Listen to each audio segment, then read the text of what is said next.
त्यसै क्रममा 10 वर्षीय महान जनयुद्धकै क्रममा नेपाली इतिहासमा पहिलोचोटि हामीले सुसङ्गत ढङ्गले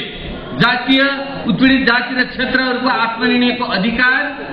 र जातीय क्षेत्रीय स्वायत्तताको आधारमा राज्यको पुनर्संरचना गर्ने जुन खाका प्रस्तुत गर्यौं र सुरुदेखि नै विभिन्न मोडेलहरू हुँदै